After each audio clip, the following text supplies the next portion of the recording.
সেই গানই বেসুরো গলায় গিয়ে রেকর্ড করে সাফাকে পাঠায়। গানের গানে মনের তীব্র আকাঙ্ক্ষা প্রকাশ করে সাফা। সেদিনের মতো আজও সেই গানটা মন দিয়ে শোনে। গত 5 দিনে 10 বারের বেশি শুনেছে। গানের প্রতিটা লাইন ওর মুখস্থ। সাফা, বৃষ্টি পড়ছে তো, বাগানে দাঁড়িয়ে আছিস কেন? হঠাৎ মায়ের কণ্ঠে চমকে ওঠে সাফা। অতীতের স্মৃতি মনে করা থেকে বাস্তবে ফিরে আসে। বৃষ্টিতে ভিজবো আমি, ভালো লাগছে। জ্বর আসলে ভালো লাগা বের হয়ে যাবে। এমনিতেই আজ দেরি করে গোসল করেছ, এখন সন্ধ্যাবেলা আবার বৃষ্টিতে ভিজতে ইচ্ছে করছে? দ্রুত ঘরে আসো, বৃষ্টিতে ভেজার অভ্যাস নেই তোমার, অসুস্থ হবে। সাফা মায়ের কথায় মন খারাপ করে, কিন্তু ও সিদ্ধান্ত নিয়ে ফেলেছে বৃষ্টিতে ভিজবেই। গোসলের পর চুল এখনো পর্যন্ত ভালো করে শুকায়নি, তবু এখন আবার ভিজবেও। ও চাইছে ও ঠান্ডা লাগুক, জ্বর আসুক, সেই খবর শুনে অন্তত ওয়ালিদ ছুটে আসুক ওকে দেখতে। অসুস্থতার খবর শুনলে নিশ্চয়ই না এসে পারবে না। সাফার মা আবারও তাড়া দিয়ে ভেতরে যেতে বলেন। সাফা বলল, তুমি যাও, আমি আসছি। হাতে কাজ ছিল বলে তিনি চলে গেলেন ভেতরে। সাফার মাঝে ঘরে যাওয়ার তারা দেখা দিল না। ও বাগানের ভেতরে হাঁটতে লাগলো। মাগরিবের আজান দিতে শুরু করলে ঘরে ঢুকেও মায়ের চোখে ফাঁকি দিয়ে রুমে প্রবেশ করে। মনের আশা পূর্ণ করে মাঝরাতে জ্বর আসে সাফার। সকালে ওর মা রুমে এসে দেখেন মেয়ে এখনো ওঠেনি, ফ্যান বন্ধ রেখে কাঁথা মুড়ি দিয়ে ঘুমিয়ে আছে। তিনি কপালে হাত দিয়ে বুঝতে পারেন ওর জ্বর এসেছে। সাফাকে ডেকে অনেকক্ষণ রাগারাগি করলেন, বললেন, কাল বৃষ্টির মধ্যে কতক্ষণ বাইরে ছিলে বলো তো? সাফার জ্বরের প্রভাবে নিভু নিভু কণ্ঠে সত্যটাই বলল। সাফার মা আরও রেগে গেলেন। নিজের মতো কতক্ষণ কথা বলে সাফার রুম থেকে বেরিয়ে গেলেন। সকাল গড়িয়ে বিকেল হয়েছে। সাফার অপেক্ষার অবসান ঘটিয়ে ওয়ালিদ এলো না। সন্ধ্যাও যখন পেরিয়ে যাচ্ছে, সাফা মনে মনে ভাবল, ওয়ালিদ কি ওর অসুস্থতার খবর শোনেনি? ওর মা খবর দেয়নি? এমনটা হওয়ার কথা না। তাহলে কি ওয়ালিদ এতটাই চেঞ্জ হয়ে গেল? সামান্য কারণে এত অভিমান? সাফা পাশ থেকে ওর ফোনটা হাতে নিল, চোখ বন্ধ করে ওয়ালিদের গানটা শুনতে লাগলো। গানটা কি আসলেই বেসুরো? না তো। ওয়ালিদের কাছে এমনটা মনে হলো, আসলে এমনটা নয়। ওয়ালিদের কণ্ঠে সুর আছে, খালি গলায় এই গানটাতে ভিন্ন রকম একটা সুর টান তৈরি করে অদ্ভুত সুন্দর সুরের মূর্ছনা সৃষ্টি করেছে। গেছে ভীষণ আবেগ নিয়ে। সাফা মুগ্ধ হয়ে শোনে প্রতিবার। ওকে নিয়েই তো লেখা। গানের মাধ্যমে ওয়ালিদ ওকে বলছে, তোমার মন কেমন মন বুঝতে আমি যে পারি না। এই তো হাসি আর এই মুখ ভার, সে সময়টা কত যে বেদনার আমার কাছে, তুমি কি বোঝো না? গানটা শেষ হলে সাফা বিড়বিড় করে বলতে লাগলো, ভালোবাসি শুনতে পারা কি এতই সহজ? আপনি তো আমাকে ভালোবাসেন, তাহলে কেন এমন আচরণ? এখন তো আমিও আপনাকে বুঝতে পারছি না। বিড়বিড় করতে করতে সাফা আবার ঘুমিয়ে যায়। হঠাৎ ঘুম হালকা হয়ে গেল। সাফা অনুভব করছে ওর মাথায় কেউ হাত বুলিয়ে যাচ্ছে। বোঝা যাচ্ছে হাতের মালিক খুব যত্নের সাথে, ভালোবাসার সাথে স্পর্শ করছে ওকে। ঘুমো ঘুমো ভাবের মধ্যেই সাফা বোঝার চেষ্টা করলো ব্যক্তিটা কে হতে পারে। ওর আব্বু বা আম্মু? তা মনে হচ্ছে না সাফার, মনে হচ্ছে ভিন্ন কেউ। স্পর্শটা নতুন লাগছে। হুট করে মনে হলো ওয়ালিদ নয় তো। তাহলে কি অবশেষে সে এলো? ঘুমের রেশ কেটে গেল পুরোপুরি। ধীরে ধীরে চোখ মেলতে শুরু করলো সাফা। চোখের পাতায় 2 ভুরু আর কপালে ব্যথা আছে। ব্যথাটা এই মুহূর্তে উপলব্ধি হচ্ছে না। চোখ মেলে তাকাতেই পাশে দেখলো ওয়ালিদ বসে আছে ওর মুখের দিকে তাকিয়ে। সাফাকে তাকাতে দেখে ওয়ালিদ ওর হাত সরিয়ে নিয়ে মিষ্টি করে হাসলো। তারপর প্রশ্ন করলো, কেমন লাগছে তোমার? সাফা আশেপাশে তাকিয়ে সময় আন্দাজ করার চেষ্টা করলো। ঘড়ির দিকে চোখ পড়লে দেখতে পেল রাত 8টা বাজে। ওয়ালিদের দিকে দৃষ্টি ফিরিয়ে আস্তে আস্তে উচ্চারণ করলো, ভালো। আপনি কেমন আছেন? আলহামদুলিল্লাহ ভালো। দুঃখিত আমার আসতে দেরি হয়েছে। আচ্ছা ঠিক আছে। যেমন অভিমান লুকিয়ে রাখলো সাফা। ভালোবাসি বলা হয়নি যখন অভিমান দেখানোর সময়ও যে হয়নি। ওয়ালিদ আবার বলল, তোমার অসুস্থতার খবর বিকালে পেয়েছি। বাড়ি ছিলাম না তখন। বড় ভাইয়ার বিয়ের জন্য মেয়ে দেখতে গিয়েছিল আজ। আমাকেও যেতে হয়েছে, কারণ মেয়েটা আমার এক বন্ধুর চাচাতো বোন। ওর সাথে যোগাযোগ করে আমি বাড়িটা চিনিয়ে নিয়েছি। ওখান থেকে ফিরতে দেরি হয়েছে। বাড়ি ফিরেই এখানে এসেছি। জ্বরের কারণে সাফা বারবার চোখ বন্ধ করছে। চোখ বন্ধ রেখে সাফা বলল, আচ্ছা ঠিক আছে। ওয়ালিদের মনে হলো সাফা খুব অভিমান করে আছে। ও এবার প্রশ্ন করলো, তুমি সন্ধ্যার সময় বৃষ্টিতে ভিজেছো কেন? সাফা আবার তাকালো, হালকা আওয়াজেই বলল, ইচ্ছা হয়েছিল তাই। কেন ইচ্ছা হয়েছিল? ইচ্ছা করছিল তাই ইচ্ছা হয়েছিল। সাফার উত্তরে বিস্মিত হলো ওয়ালিদ, বলল, এটা আবার কেমন কথা? তা ইচ্ছে করছিল কেন? ইচ্ছা করছিল তাই ইচ্ছা করছিল। আচ্ছা হয়েছে, যা বলেছো বুঝে বলছো নাকি জ্বরের ঘরে উল্টাপাল্টা বলছো? সাফা নীরব থেকে চোখ বন্ধ করে হুট করে আবার চোখ খুলে বলে, আপনি কি ভাইয়ার বিয়ে নিয়ে এতদিন ব্যস্ত ছিলেন? কোথায় ব্যস্ত ছিলাম না তো, আজকেই প্রথম বিষয়টাতে জড়ালাম। সাফা আশাহত হলো, ঘাড় কাত করে অন্যদিকে মুখ করে বলল, আমার সাথে রাগ করেছিলেন কেন? না তো, তোমার সাথে রাগ করব কেন? তাহলে এমন করলেন কেন? কেমন? সাফা অপ্রস্তুত হয়, কথাটা মুখ ফসকে বেরিয়ে গিয়েছিল, এখন তাই আমতা আমতা করে বলে, না কিছু না। ওয়ালিদ হালকা হেসে বলল, গত 5 দিন তোমার সাথে দেখা করতে আসিনি, ফোনে কথাও বলিনি, সে কথা বলছো? আমি না আসাতে, কথা না বলাতে তোমার কি খারাপ লেগেছে? মিস করেছো আমাকে? মিস করতে যাব কেন? জানি তো, এই জন্যই এমন করেছি। তুমি তো বিরক্ত হও। বিরক্ত হই না আমি। তাহলে? সাফা নড়ে চড়ে শুয়ে চোখ বন্ধ করে আবারও ওয়ালিদ ভিন্ন প্রসঙ্গ তোলে, খাওয়া দাওয়া ঠিক মতো করছো না কেন? চোখ বন্ধ অবস্থায় উত্তর দেয় সাফা, জ্বর আসলে খাওয়া যায় নাকি? জোর করে খেতে হয়। আম্মা তো বললেন তুমি কয়েকদিন ধরেই ঠিক মতো খাচ্ছ না, কারণটা কি? সাফা মনে মনে বলে, এতদিন কোনো খোঁজ খবর নেয়ার নাম ছিল না, এখন আসছে জেরা করতে। কথা বলছো না কেন? খারাপ লাগছে বেশি? জ্বর মাপা হয়েছিল? সাফা তাকায় ওয়ালিদের দিকে, কি অস্থিরতা ওর কণ্ঠে, অথচ গত 5টা দিন কি অবহেলায় না করলো। ওয়ালিদ উৎসুকভাবে তাকিয়ে আছে ওর দিকে, ওর উত্তর শোনার জন্য। সাফা ছোট্ট করে বলল, হ্যাঁ। কত? আমি জানি না। ওয়ালিদ দমে গেল, সাফার সাথে আর কথা না বলে ওর মায়ের সাথেই কথা বলাটা ভালো মনে করলো, তাই উঠে রুম থেকে বেরিয়ে গেল। সাফা মাথা উঁচু করে ওর যাওয়ার দিকে তাকিয়ে ভাবতে লাগলো, আবার রাগ হয়ে চলে গেল কিনা। মনটা আবার খারাপ হলো ওর। অনেকক্ষণ পর ওর মায়ের সাথে ফিরে এলো ওয়ালিদ, মায়ের হাতে খাবারের প্লেট। তিনি এসে ওর পাশে বসলেন, তারপর সাফাকে খাইয়ে দিতে শুরু করলেন। ওয়ালিদ কাছের একটা চেয়ারে বসে সব দেখছে, দুজনের জোড়াজড়িতে খেতে হচ্ছে সাফার। ওয়ালিদ চলে যাওয়ার আগে সাফাকে ঠিকমতো খাবার এবং ওষুধ খেতে বলল। সাফা প্রশ্ন করলো, যদি না খাই কি করবেন? ওয়ালিদ বলল, আমি এসে নিজের হাতে খাইয়ে দিব। অনেক খেতে হবে তখন। তুমি কান্নাকাটি করলেও আমি কোনো কথা শুনবো না, সেটা না চাইলে আমার হাতে ঠিক মতো খাও। আমি কিন্তু আম্মার কাছে ফোন করে জানবো সব। আসি। ওয়ালিদ বসা থেকে উঠে চলে যাওয়ার জন্য উদ্যত হতেই বুঝতে পারল সাফা ওর হাত টেনে ধরেছে। শিহরণ বয়ে যায় ওয়ালিদের দেহ জুড়ে, অদ্ভুত এক অনুভূতি উপলব্ধি করে, জায়গা স্থির হয়ে পড়ে তৎক্ষণাৎ। অন্যরকম ভালো লাগে জমে গিয়ে নিজের হাতের দিকে তাকায়। সাফার হাতটা দেখে নিয়ে খুবই ধীর গতিতে মাথা ঘুরিয়ে তাকায় বিছানায় শুয়ে থাকা সাফার মুখ পানে। সাফা বলে ওঠে, এরপরেও কি এতদিনের মতোই আচরণ করবেন? সাফার এই কণ্ঠটা ওয়ালিদের ভীষণ ভালো লাগলো, স্পষ্ট কাতরতা বোঝা গেল বাক্যটা বলার সময়। ওয়ালিদ মুচকি হেসে সাফার দিকে ঝুঁকে গিয়ে বলল, যদি করি তবে কি করবে? সাফা সামান্য সময় নিয়ে নীরব থেকে বলল, কিছু না। কিছু না বলার মাঝে অনেক কিছু খুঁজে পেল ওয়ালিদ। ও বেশ ভালোই বুঝতে পারছে মেয়েটা ওর প্রতি অভিমান করে আছে, আর ও এমন আচরণ আবার করলেই সেই অভিমান আবারও তীব্র হবে, অথচ মেয়েটা মুখে কিছুই স্বীকার করে না। ওয়ালিদ আবারও মুচকি হাসলো, সাফার পাশে বসে পড়ে বলল, আর এমন করব না আমি। কাল আবার আসবো, প্রতিদিনই ফোনে কথা বলবো। খুশি এবার?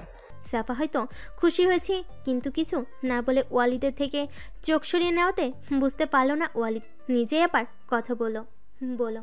তুমি সরাসরি বলতে পারো না? বলতে পারো না আমাকে মিস করো? আমি তোমার সাথে দেখা করতে আসি, কথা বলি, এসব তুমি চাও, সেটা বলতে পারো না সরাসরি? লজ্জা লাগে? এত লাজুক তুমি? এত জড়তা তোমার মাঝে? আমি আসবো, তোমার সাথে কয়েকদিন দেখা না হলে আমিও থাকতে পারি না। আমি কালই আসবো। সাফার তাকানি ওর দিকে, ওকে ওয়ালিদ বুঝে ফেলেছে দেখে লজ্জায় আর চোখ তুলতে পারেনি। ওয়ালিদ কথাগুলো বলে রুম থেকে বেরোলে সাফা বলে উঠল, বুঝতে এত দেরি করলেন? ওয়ালিদ রুম থেকে বেরিয়ে কয়েক পা সামনে গিয়ে আবার ফেরত আসে। সাফা শান্তিতে চোখ বুজেছিল, ওয়ালিদ ওকে ডেকে উঠলে চমকে তাকায়। ওয়ালিদ আবারও ওর পাশে বসে, তারপর বিছানার দিকে দৃষ্টি রেখে বলতে শুরু করে, সাফা সরি, আমি এই কয়দিন ইচ্ছা করে এমন করেছি। তুমি কল রিসিভ না করার জন্য না, আমার প্রতি বিরক্ত মনে করেও না। কোনো ব্যস্ততাও ছিল না আমার। ব্যস্ততা যদি কোনো কারণে থাকতো তবুও সময় বের করে নিতাম তোমার সাথে কথা বলার জন্য। প্রয়োজনে একবেলা খেতাম না, কম ঘুমাতাম, কিংবা কোনো কাজ বাদ দিয়ে হলেও সময় আমি বের করে নিতাম। ইচ্ছা থাকলেই অনেক কিছু করা যায়, কিন্তু আমি তো নিজে থেকে এমনটা করেছি। খুব ইচ্ছা করেছে তোমার সাথে কথা বলতে, তোমাকে দেখতে, কিন্তু কলও করিনি, মেসেজও দেইনি, আর এখানেও আসিনি। ফোনে তোমার ছবি দেখেছি। যখন পড়াতে আসতাম লুকিয়ে কয়েকটা ছবি তুলেছিলাম, সেগুলো দেখতাম, তোমার কথাগুলো ভাবতাম। এখন বলছি কেন এমন করেছি। হুট করে মনে হলো তোমাকে পরীক্ষা করে দেখি আমার প্রতি তোমার কোনো রকম অনুভূতি তৈরি হয়েছে কিনা, তুমি আমাকে মিস করো কিনা। খুব অপেক্ষায় ছিলাম তোমার একটা কলের জন্য। তুমি কল দাওনি, কিংবা এমন একটা মেসেজ দাওনি যেখানে কোনোভাবে আমাকে আসতে বলেছো বা কথা বলার জন্য অনুরোধ করেছো। দুদিন এমনই মেসেজ দিয়েছো তুমি, কিন্তু আমার কাঙ্ক্ষিত কিছু বলনি, তাই রিপ্লাই দেইনি।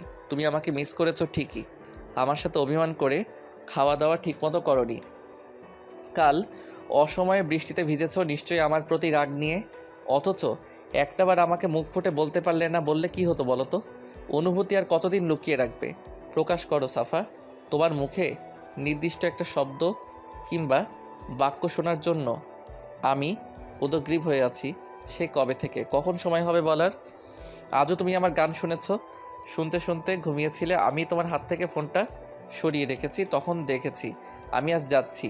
জোর করব না, যেদিন তোমার মুখ থেকে কথাটা বের হবে সেই দিনটার অপেক্ষায় থাকবে আমার মন। কথার মাঝেই সাফার মুখের দিকে তাকিয়েছিল ওয়ালিদ। সাফা মনোযোগ দিয়ে ওয়ালিদের কথাগুলো শুনলেও দৃষ্টি ছিল এলোমেলো, কোনো দিকেই স্থির ছিল না। ওয়ালিদের দিকে ছাড়া চোখের সামনে অন্য সব দিকে ও দৃষ্টি ঘোরাফেরা করছে। ওয়ালিদ আর অস্বস্তিতে ফেলতে চায়নি ওকে, কথাগুলো বলেই চলে গিয়েছে। ওয়ালিদ যাওয়ার পর সাফা মনে মনে বলল, এত সহজেই ভালোবাসার কথা বলবো না আমি। আর আপনি ইচ্ছে করে এতদিন এমন করেছেন না, এর শাস্তি স্বরূপ আরও অপেক্ষা করতে হবে আপনাকে। রমজান মাসের শেষ ইফতারি শেষে মাগরিবের নামাজ পড়ে সাফা মাথায় ভালো করে ওড়না পেঁচিয়ে ছাদে গেল। অনেক চেষ্টার পরও ঈদের চাঁদ দেখতে পেল না। হতাশ হলো ও। ঘরে ফিরে অনলাইনে গিয়ে বান্ধবীদের কাছে জানতে চাইল ওরা দেখতে পেরেছে কিনা। না সূচক জবাব এলো সবার থেকে, কিন্তু মসজিদের মাইকে আগামীকাল ঈদের ঘোষণা দিতে শুরু করেছে। একটু পর ওয়ালিদের মেসেজ এলো, ঈদ মোবারক। কি করছো? সাফা সাথে সাথে রিপ্লাই দিল, ঈদ মোবারক। কিছু করছি না, ছাদে গিয়েছিলাম চাঁদ দেখতে, কিন্তু দেখতেই পারলাম না। ও, আমার ছবি আছে তোমার ফোনে? নেই না, দিব একটা। আপনার ছবি দিয়ে কি করব আমি? চাঁদ দেখবে মানে নিজেকে চাঁদ মনে করেন? কেন, আমি কি কম সুন্দর নাকি? ওরে আল্লাহ, আপনি দেখি নিজেই নিজের প্রশংসা করেন। যা সত্য তাই বলি আমি। সাফা হাসে। ওয়ালিদের কথাই অবাক হয় না, জানে এই ছেলেটা একটু ভিন্ন রকম। আচ্ছা ভালো, হ্যাঁ এটা সত্য, আল্লাহ আপনাকে সুন্দর করে বানিয়েছেন। অবশেষে তোমার মুখ থেকে আমার প্রশংসা বের হলো। আমি কিন্তু জ্ঞান হারালাম। হারান, আগে আমাকে বলেন আপনি চাঁদ দেখেছেন? দেখেছি। সত্যি? ছবি তুলেছেন চাঁদের? তোলা আছে, দিব নাকি? দেন। ওয়ালিদ কয়েকটা ছবি পাঠালো। ছবিগুলো দেখে বুড়ো কুচকায় সাফা। আমি চাঁদের ছবি দিতে বলেছি, আপনি আমার ছবি দিয়েছেন কেন? আমি এই চাঁদই দেখছিলাম। আমার চাঁদ এটা। সাফা মেসেজটা পড়ে থমকে যায়। অনেকক্ষণ তাকিয়ে থাকে মেসেজটার দিকে। কি লিখবে বুঝতে পারে না। পরে লেখে, আপনিও চাঁদ দেখতে পারেননি? এই যে ছবি দিলাম। ভালো। সবাই কেমন আছে? আমি বাদে সবাই ভালো আছে। আপনি বাদে কেন? আপনার কি হয়েছে? তুমি তো আমার কথা জানতে চাওনি। ও তাই? আচ্ছা এবার বলছি, আপনি কেমন আছেন? আলহামদুলিল্লাহ ভালো।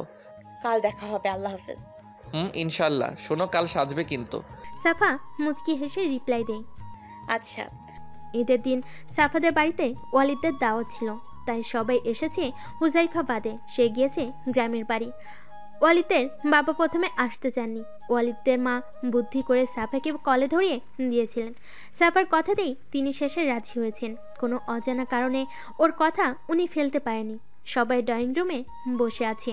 শুধু ওয়ালিদের বাবা আর সাফার বাবা গেস্ট রুমে বসে নাস্তা করছেন আর গল্পে মেতেছেন। তাদেরকে নাস্তা দিয়ে এসে সাফা ওর মায়ের সাথে ড্রয়িং রুমে বাকি সবাইকে আপ্যায়নে ব্যস্ত।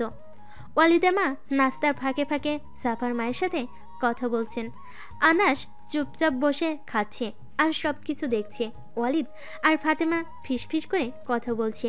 ওয়ালিদ ফাতেমাকে বলল, তোর ভাবিকে দেখ, অল্প সাজে কি সুন্দর লাগছে, আর তুই পেতনি সেজে এসেছে একটা। ফাতেমা রাগী ভাব নিয়ে চোখ দুটো শুরু করে বলল, কি?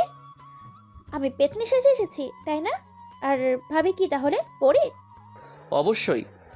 বাব্বা, ভাবি পড়ি আর আমি পেতনি।